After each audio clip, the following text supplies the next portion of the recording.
ضمیر: میں تو اس دوہری زندگی کے اب عادی ہو چلی تھی۔ کتنی بار مجھ سے ایسی ہی حرکتیں سرزد ہوئیں۔ میں بار بار گیلری میں آن کھڑی ہوتی، آسمان کی جانب دیکھتی رہتی، کبھی نیچے گھورتی اور اگلے ہی لمحے میں حواس بدل جاتے، میں گہرائیوں میں کھو جاتی۔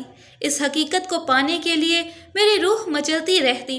اکثر و بیشتر مجھ پر استغراق طاری ہو جاتا، میں تصوراتی عالم میں گم رہتی، مگر میں نے اللہ تعالیٰ سے کہہ دیا تھا کہ میں تماشا بننا نہیں چاہتی، نہ ہی اپنی امی کو کوئی دکھ دینا چاہتی ہوں، اس لیے میری اس قسم کی کیفیات کو پردے میں رکھنا۔ یہ اس وجہ سے تھا کہ میں ہر وقت اپنے مرنے کی دعا کرتی رہتی تھی، کیونکہ میرے اندر یہ یقین بیٹھ گیا تھا کہ مرنے سے پہلے میں اپنے اللہ سے نہیں مل سکتی۔ میں اکثر و بیشتر مشاہدہ کرتی کہ وہ مجھ سے ماں سے بھی زیادہ محبت کرتا ہے۔ میرا دل، میری روح اس کی طرف کھنچتی ہوئی محسوس ہوتی۔ یہی وجہ ہے کہ مرنے کا شوق کسی طرح دل سے کم نہ ہوتا، اور کبھی کبھی یہی غلبہ مجھے اس عالم میں پہنچا دیتا۔ ویسے میں بے حد خوش پاش لڑکی تھی، جس کے لبوں پر ہر دم خوشی کے نغمے ہوتے اور جو ہر وقت ہنستی کھیلتی رہتی۔ میں اور سکینہ اکثر اسکول سے آتے ہوئے فٹ پاتھ پر بیٹھے ہوئے کہانیوں کی کتابیں بیچنے والے کے پاس سے ایک نظر دیکھتے ہوئے آتے۔ ایک دن اس کے پاس ڈھیر ساری فلمی گانوں کی کتابیں رکھی تھیں۔ ہم دونوں کو گانوں سے بڑی دلچسپی تھی۔ ان دنوں فلیٹ میں رہتے ہوئے کبھی ہمیں ریڈیو کی کمی محسوس نہ ہوئی۔ دن بھر ہر طرف سے گانوں کی آوازیں آتی رہتیں اور میں اور سکینہ اس کے ساتھ ساتھ گنگناتے رہتے۔ فوراً ہی ہمیں گانے یاد ہو جاتے، مگر اب جو گانوں کی کتابیں دیکھیں تو اتنی پسند آئیں کہ اب ہم نے گانے کی کتابیں خریدنی شروع کر دیں۔ ہم کیا کرتے کہ جب کوئی کام کرتے، مثلاً سکینہ کی جب باری ہوتی روٹی پکانے کی، تو میں بھی اس کے ساتھ چھوٹے سے کچن میں گھس جاتی اور پیڑے بناتی جاتی، وہ بیل کر روٹی بناتی۔ ہم دونوں مل کر بڑی خوشی خوشی کام کرتی، ساتھ ہی ساتھ گانے کی کتاب رکھ لیتے، اس میں سے 2 گانے تلاش کرتے اور میں لتا یا شمشاد بنتی اور وہ مقیش یا رفیع بن جاتی۔ ہم دونوں خوب مزے سے گاتے ہوئے کام کرتے، اس طرح ہمیں پتہ بھی نہیں چلتا۔ امی ہنستی، سارا ماحول بڑا خوشگوار تھا۔ ابا جب بھی کوئی بات کہتے اس سے متعلق اشعار ضرور کہتے۔ وہ اکثر امیر خسرو کے شعر پڑھتے اور ان کا مطلب بھی بتاتے۔ امی کے ہر جملے میں ایک محاورہ اور ضرب المثل ہوتی۔ میرا ذہن گانوں میں بھی شاعری کی طرف جاتا اور مجھے کبھی بھی پھکڑ قسم کے گانے پسند نہیں آتے، بلکہ وہی پسند آتے جن میں الفاظ اچھے ہوں اور معنی بھی۔ یہی وجہ ہے کہ امی ابا نے ہمیں کبھی منع نہیں کیا۔ ہمارے یہاں فاتحہ کا خاصا رواج تھا۔ اکثر ہفتے میں ایک دفعہ ضرور کچھ نہ کچھ پکا کر ابا اس پر فاتحہ دیتے اور پھر اس کو بانٹ دیا جاتا اور گھر میں بھی کھا لیتے۔ فاتحہ کا کھانا بڑے اہتمام سے پکاتے۔ بادام وغیرہ چھیلنے ہوں تو ہم بچوں کو خاص تاکید کی جاتی کہ خبردار جو منہ میں ڈالا بغیر فاتحہ کے ذرا بھی نہ چکھنا۔ فاتحہ مغرب کے وقت دی جاتی۔ فاتحہ کے کھانے کے ساتھ دودھ کا گلاس ضرور ہوتا۔ فاتحہ کے بعد ہم سارے گھر والے اس دودھ میں سے گھونٹ گھونٹ پی لیا کرتے۔ امی مغرب کے وقت کچھ نہ کچھ پڑھتی رہتی اور کہتی کہ کوئی دروازہ بند نہ کرو، مغرب کے وقت روحیں زمین پر اترتی ہیں اور اپنے رشتہ داروں کو دیکھ کر خوش ہوتی ہیں۔ ہم سب مغرب کے وقت ایک ساتھ نماز پڑھتے اور نماز سے فارغ ہونے کے بعد بھی چپ چاپ رہ کر اللہ کی جانب دھیان رکھتے۔ اس وقت کوئی اور کام نہ کرتے۔ مغرب کے بعد ہم سب اکٹھے مل کر کھانا کھاتے۔ اگر کسی کو ذرا بھی دیر ہو جاتی تو اس کا انتظار کیا جاتا۔ اگر بھائی کی ڈیوٹی ہوتی تو پہلے ان کے لیے الگ برتن میں سالن نکال کر رکھ دیا جاتا، پھر سارے گھر والے کھاتے۔ دونوں بھائیوں کی شفٹ ڈیوٹی ہوا کرتی تھی۔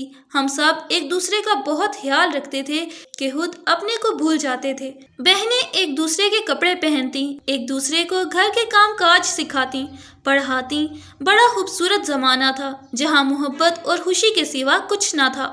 کراچی آنے کے 3 سال بعد بڑی بہن کی شادی ہو گئی۔ بچپن ہی سے مجھے جھولا جھولنے کا بڑا شوق تھا۔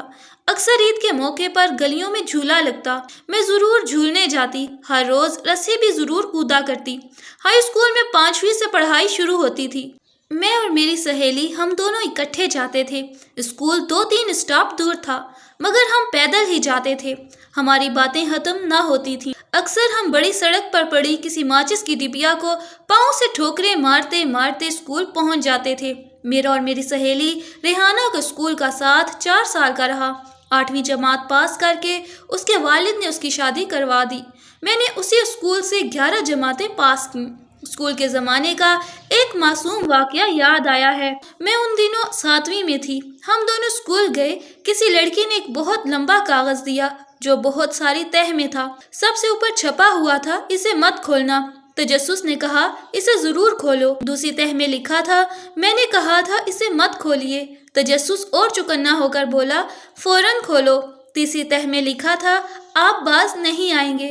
تجسس بھی اڑ گیا، ہم ڈرنے والے نہیں تھے۔ چوتھی تہ میں لکھا تھا، خبردار جو اسے کھولا۔ تجسس نے کہا، کر لو جو کرنا ہے، ہم تو اسے کھول کر دم لیں گے۔ لکھا تھا، آپ بات نہیں مانتے۔ تجسس بولا، تمہاری بات تو ہرگز نہیں مانیں گے۔ لکھا تھا، آپ کی مرضی، ہم کون ہوتے ہیں منع کرنے والے۔ تجسس نے فاتحانہ مسکراہٹ کے ساتھ کہا، اب آئے نہ ٹھکانے پر۔ لکھا تھا، مگر اس سے کچھ فائدہ نہیں ہوگا۔